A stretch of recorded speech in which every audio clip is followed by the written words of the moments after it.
आज हम बात करेंगे sexual reproduction in flowering plants के नेक्स्ट पार्ट पॉलिनेशन के बारे में। देखिए, इससे पहले हम फीमेल गैमेटोफाइट का स्ट्रक्चर और मेल गैमेटोफाइट का स्ट्रक्चर और फॉर्मेशन की प्रोसेस कंप्लीट कर चुकी हैं। आज हम पढ़ेंगे कि कैसे मेल गैमेट्स को हमको फीमेल पार्ट तक पहुंचाना है और इस प्रोसेस को क्या कहते हैं। तो आइए देखते हैं। चूंकि हमारे पास मेल गैमीट्स तैयार है और फीमेल गैमीट भी तैयार है, तो हमको मेल गैमीट को कहाँ तक पहुंचाना है, फीमेल पार्ट्स तक कैसे पहुंचाना है, बाय वेरियस मीन्स। और यही प्रोसेस क्या कहलाती है, पॉलिनेशन कहलाती है। तो देखिए, landing of pollen grains from anther to stigma of female by various means called pollination. ये देखिए, मेरे पास एक मेल रिप्रोडक्टिव फ्लावर है, ये एक फीमेल रिप्रोडक्टिव फ्लावर है। अब मेल रिप्रोडक्टिव फ्लावर पे किसका फॉर्मेशन हुआ है, पॉलन ग्रेन्स। ये जो बना है ये क्या है फ्रेंड्स, पॉलन ग्रेन्स। अब इस पॉलन ग्रेन्स को मुझे कहाँ तक पहुंचाना है, फीमेल के स्टिग्मा तक, और ये प्रोसेस क्या कहलाती है, पॉलिनेशन। तो वही लिखा हुआ है, landing of pollen grains from anther to stigma of female by various means called pollination. अब देखिए, हम बात करते हैं पॉलिनेशन कितनी तरह का हो सकता है, टाइप्स ऑफ पॉलिनेशन के बारे में। तो पॉलिनेशन हो सकता है 3 तरह का, ऑटोगैमी, जिटेनोगैमी एंड जीनोगैमी। सबसे पहले हम बात करते हैं ऑटोगैमी के बारे में। तो ऑटोगैमी का क्या मतलब होता है, देखिए, अगर कोई मेरे पास बाइसेक्सुअल फ्लावर है, बाइसेक्सुअल फ्लावर का मतलब आप समझ पा रहे हैं, जिसमें male reproductive part as well as female reproductive part एक ही फ्लावर के अंदर प्रेजेंट है, तो उस फ्लावर को क्या कहते हैं, हम बाइसेक्सुअल फ्लावर कहते हैं। अगर मेरे पास कोई बाइसेक्सुअल फ्लावर है तो होगा क्या कि मेल रिप्रोडक्टिव पार्ट, ये देखिए फ्लावर मैंने डिनोट किया हुआ है जिसमें male reproductive part stamen as well as female reproductive part carpel दोनों एक ही फ्लावर में दिखाए गए हैं। अब यहाँ मैं पॉलन ग्रेन्स बना रही हूँ और इसी फ्लावर के फीमेल पार्ट्स तक पॉलन ग्रेन्स की क्या करवा रहे हैं, लैंडिंग करवा रहे हैं। तो ये प्रोसेस क्या कहलाती है, ऑटोगैमी। देखिए, जैसा लिखा हुआ है, transfer of pollen grains from the anther to the flower to carpel of same flower. क्या कहने का मतलब है, सेम फ्लावर है और सेम फ्लावर के पास ही मेल रिप्रोडक्टिव पार्ट भी प्रेजेंट है और फीमेल रिप्रोडक्टिव पार्ट भी प्रेजेंट है। तो यहाँ पॉलन ग्रेन्स का फॉर्मेशन होने के बाद हमको कहाँ लैंडिंग करवानी है, इसकी कार्पेल पे लैंडिंग करानी है। तो ये प्रोसेस क्या कहलाती है, ऑटोगैमी। मतलब सेम फ्लावर में जो पॉलिनेशन प्रेजेंट रहेगा वो क्या है, ऑटोगैमी। और एग्जाम्पल इसका क्या है, China rose, hibiscus flower. Next अगर हम बात करें कि ऑटोगैमी के बेनिफिट क्या क्या हैं हमारे लिए, ऑटोगैमी से हमको क्या फायदा हो सकता है। तो देखिए, सेम फ्लावर ही है, सेम फ्लावर पर ही मेल रिप्रोडक्टिव पार्ट प्रेजेंट है और सेम फ्लावर पर ही क्या है, फीमेल रिप्रोडक्टिव पार्ट प्रेजेंट है। तो हमको कोई नीड नहीं होगी पॉलिनेटिंग एजेंट की। तो बेनिफिट क्या है, no need of pollinating agent. और यहाँ पर जो सीड का फॉर्मेशन होगा वो निश्चित रूप से होगा, क्योंकि हमें किसी पॉलिनेटिंग एजेंट की जरूरत नहीं है। पॉलन ग्रेन्स का फॉर्मेशन हुआ और वो फीमेल स्टिग्मा पर शेड आउट हो गए, तो क्या कह सकते हैं हम, एश्योर्ड सीड फॉर्मेशन। सीड का फॉर्मेशन हमको निश्चित तौर पे मिलेगा। अब नेक्स्ट अगर हम बात करें तो डीमेरिट्स क्या है, नुकसान क्या क्या हो सकते हैं ऑटोगैमी से। तो देखिए, सेम फ्लावर है, जेनेटिक कॉम्बिनेशन क्या है, मेल और फीमेल का लगभग सेम है, तो हमें कोई जेनेटिक वेरिएबिलिटी दिखाई नहीं देगी। तो वही मैंने लिखा हुआ है, no genetic variability is seen. अब कह रहे हैं और क्या डीमेरिट्स हो सकते हैं, तो कोई न्यू स्पीसीज का अराइवल पॉसिबल नहीं हो पाएगा। और न्यू स्पीसीज का अराइवल पॉसिबल क्यों नहीं हो पाएगा, क्योंकि हमने क्या किया है, सेम ही फ्लावर लिया है और सेम ही फ्लावर के हमने क्या लिया है, मेल पार्ट, और सेम ही फ्लावर पर हमने फीमेल रिप्रोडक्टिव ऑर्गन लिया है। तो हमको यहाँ क्या नहीं देखने को मिलेगा, कोई नई स्पीसीज देखने को नहीं मिलेगी, क्योंकि कोई जेनेटिक वेरिएशंस देखने को हमको नहीं मिल रहा है। अब लगातार हम क्या करवा रहे हैं, कॉन्टिन्यूस इन ब्रीडिंग करवा रहे हैं। अगर हम कॉन्टिन्यूस इन ब्रीडिंग करवा रहे हैं, लगातार इन ब्रीडिंग क्या होता है, सेम प्लांट के बीच आपस में हमको क्रॉस करवाना है, तो हम कॉन्टिन्यूस इन ब्रीडिंग करवा रहे हैं, तो होगा क्या, फर्टिलिटी लॉस हो जाएगा, ऐसा प्लांट स्टेराइल हो जाएगा। और अगर प्लांट की फर्टिलिटी लॉस हो जाए या वो स्टेराइल कंडीशन में पहुंच जाए तो इसको इन ब्रीडिंग डिप्रेशन बोलती हैं। तो ऑटोगैमी का एक सबसे बड़ा ड्रॉबैक क्या है कि उससे प्लांट्स में क्या पैदा हो जाता है, क्या कॉज हो सकता है, इन ब्रीडिंग डिप्रेशन कॉज हो सकता है।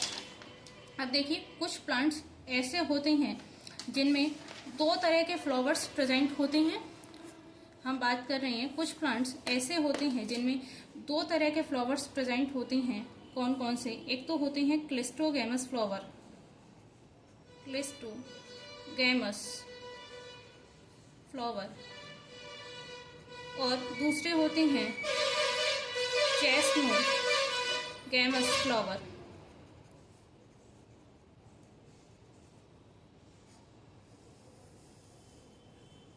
कुछ प्लांट्स ऐसे होते हैं जिनमें दो तरह के फ्लावर प्रेजेंट होते हैं, cleistogamous flower and chasmogamous flower. देखिए क्लिस्टोगैमस फ्लावर और चेस्मोगैमस फ्लावर कैसे कैसे फ्लावर होते हैं, ये एक मैं प्लांट नोट कर रही हूँ।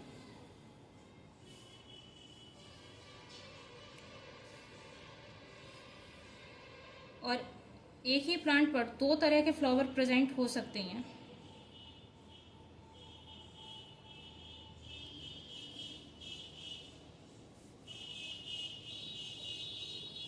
एक ही प्लांट पर दो तरह के फ्लावर्स प्रेजेंट हो सकते हैं। और ये दो तरह के फ्लावर कौन कौन से होते हैं, क्लिस्टोगैमस फ्लावर और चेस्मोगैमस फ्लावर। देखिए क्लिस्टोगैमस फ्लावर वो होते हैं जो क्या रहें, बंद रहें, हमेशा कैसे रहें, बंद रहें, कभी भी ओपन ना हो, बंद रहें जो फ्लावर या बंधे रहें। और चेस्मोगैमस फ्लावर क्या होते हैं, जो खुल जाएं। तो हम कौन से चेस्मोगैमस फ्लावर, ये देखिए ऊपर जो फ्लावर बनाया है इसमें आपको mail reproductive part female reproductive part दोनों ही दिखाई दे रहे होंगे। तो ये कौन सा फ्लावर है, चेस्मोगैमस, क्योंकि ये ओपन हो चुका है।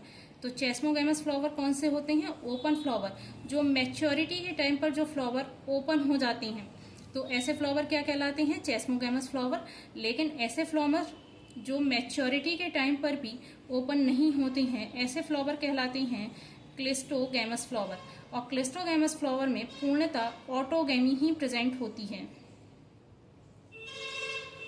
लेकिन जो फ्लावर ओपन हो चुका है, ओपन फ्लावर, उसको हम क्या बोल रहे हैं, चेस्मोगैमस फ्लावर।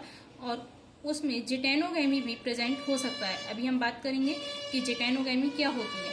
तो यहाँ ऑटोगैमी है तो no need of pollinating agents, यहाँ हमें किसी भी पॉलिनेटिंग एजेंट की जरूरत नहीं पड़ती।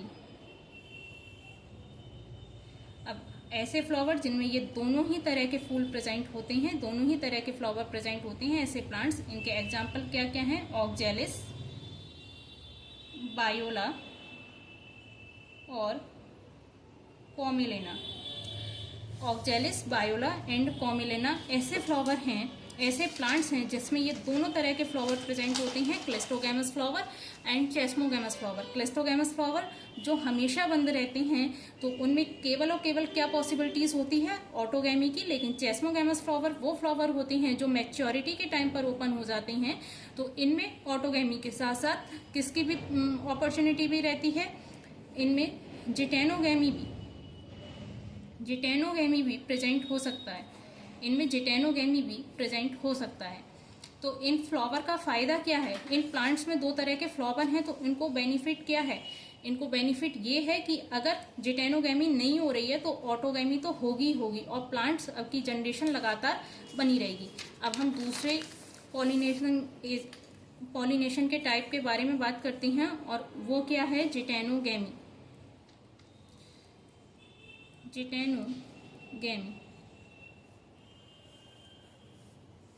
अब देखिए जिटेनोगैमी क्या होती है। अगर हम बात कर रहे हैं जिटेनोगैमी की, तो देखिए ये नोट करके बताते हैं आपको।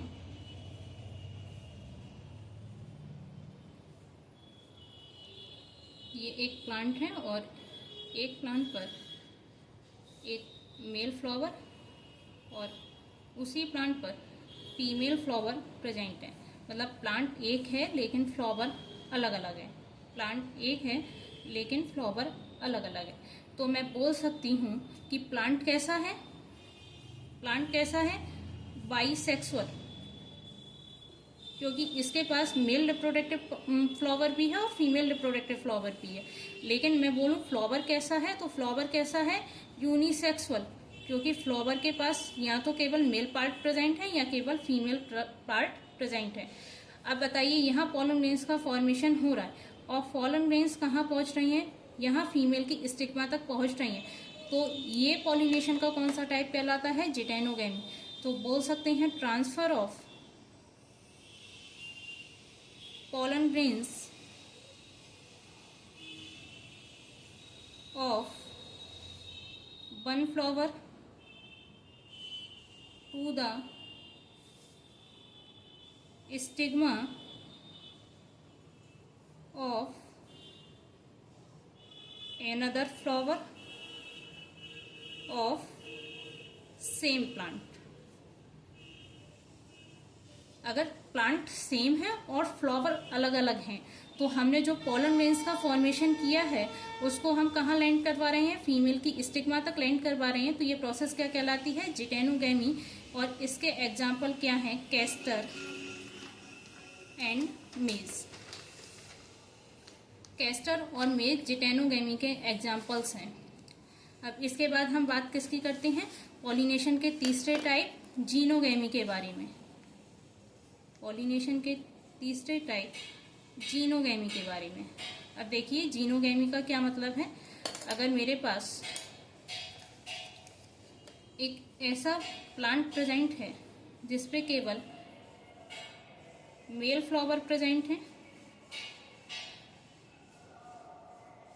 और एक ऐसा प्लांट प्रेजेंट है जिसके पास केवल फीमेल फ्लावर प्रेजेंट है, तो यहाँ पोलन ग्रेन्स का फॉर्मेशन हुआ है। और पोलन ग्रेन्स का फॉर्मेशन हमको लैंडिंग कहाँ करवानी है, फीमेल की स्टिग्मा तक। तो दो क्या हो गए, डिफरेंट प्लांट हो गए और डिफरेंट फ्लावर हो गए। तो ये प्रोसेस क्या कहलाएगी, जीनोगैमी। तो क्या बोल सकते हैं, if stigma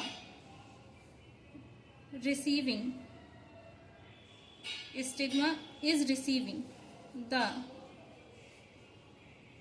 pollen grains of different plant. अगर स्टिग्मा रिसीव कर रहे हैं पोलन ग्रेन्स डिफरेंट प्लांट से तो ये प्रोसेस क्या कहलाती है, जीनोगैमी कहलाती है।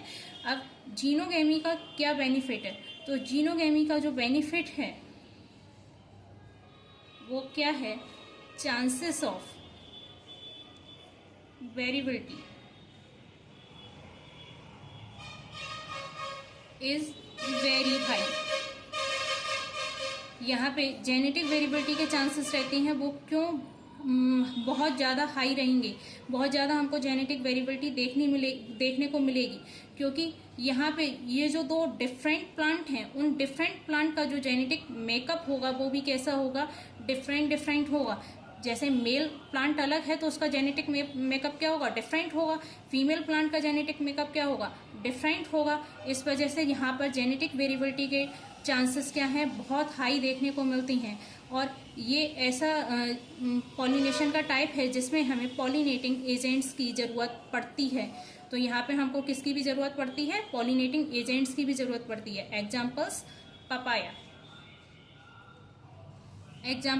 पपाया, यानी कि जीनोगैमी कौन से प्लांट्स में प्रेजेंट रहेगा, जीनोगैमी यूनिसेक्सुअल प्लांट्स में प्रेजेंट रहेगा। जीनोगैमी किस में प्रेजेंट रहेगा, यूनिसेक्सुअल प्लांट में प्रेजेंट रहेगा। यानी कि ऐसे प्लांट्स जिनके पास केवल या तो मेल रिप्रोडक्टिव पार्ट प्रेजेंट है या केवल फीमेल रिप्रोडक्टिव पार्ट प्रेजेंट है। तो आज हमने पढ़ा है टाइप्स ऑफ पॉलिनेशन के बारे में। नेक्स्ट अब हम इसके आगे बात करेंगे। Thank you.